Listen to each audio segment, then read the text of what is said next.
ডায়াবেটিসের আরেক নাম নীরব ঘাতক। বাইরে থেকে দেখতে ভালো মনে হলেও ভেতরে ভেতরে শেষ করে দিতে পারে ডায়াবেটিস নামের এই রোগ। একবার ডায়াবেটিস যদি দেখা দেয় তাহলে আস্তে আস্তে খারাপ হতে শুরু করবে একটার পর একটা অঙ্গ। WHO সংস্থার তথ্য অনুযায়ী নবমতম মৃত্যুর কারণ হলো ডায়াবেটিস। এর কারণ হলো রক্তে শর্করার মাত্রা অতিরিক্ত বৃদ্ধি পাওয়া। বিশ্ব স্বাস্থ্য সংস্থার মতে টাইপ 1 এবং টাইপ 2 ডায়াবেটিস আছে।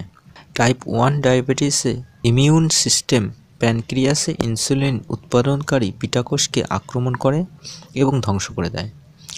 টাইপ 2 ডায়াবেটিসে শরীর পর্যাপ্ত পরিমাণে ইনসুলিন তৈরি করতে পারে না এবং এই টাইপ 2 ডায়াবেটিসের সবচেয়ে সাধারণ লক্ষণের মধ্যে একটি অন্যতম লক্ষণ হলো ঘন ঘন প্রস্রাব।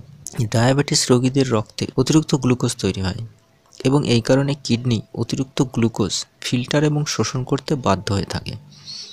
কিন্তু একটা সময় এসে দাঁড়ায় যখন কিনা এই প্রক্রিয়া একেবারেই থেমে যায়, তখন এই অতিরিক্ত গ্লুকোজ প্রস্রাবের মাধ্যমেই বের হয়ে যায়। এর সাথে টিস্যু থেকে অতিরিক্ত তরলও বেরিয়ে যায়। শুধু তাই নয়, এ কারণে শরীর হয়ে যায় জলশূন্য। এই কারণে ডায়াবেটিস রোগীরা বেশি পরিমাণে জল পান করে এবং ঘন ঘন প্রস্রাবও করে থাকে।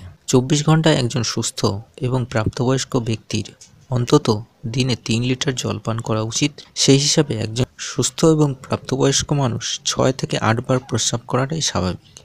এতে কোনো ভয় থাকে না। কিন্তু কেউ যদি দিনে 9 থেকে 10 বারের বেশি প্রস্রাব করে থাকে তাহলে সেটা টাইপ 1 বা টাইপ 2 ডায়াবেটিসের লক্ষণ বলা যেতে পারে। ডায়াবেটিস রোগীদের দিনে 3 লিটার প্রস্রাব হতে পারে এবং গুরুতর যদি অবস্থায় থাকে তাহলে 15 লিটার পর্যন্ত প্রস্রাব হতে পারে।